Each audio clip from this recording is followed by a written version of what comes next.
medicine is inherently a probabilistic endeavor.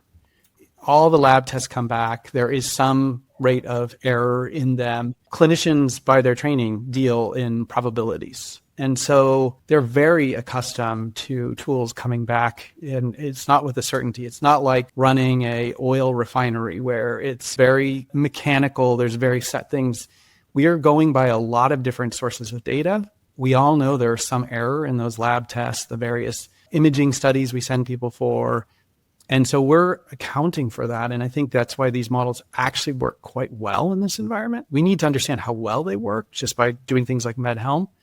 But we really need to make sure our clinicians continue to view them as they're probabilistic. They have some error in them. They're just like a lab test or some other thing.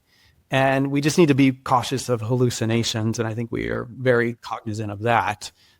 We don't want our models making things up, but there's just great opportunity in leveraging that and bringing that skill to the forefront.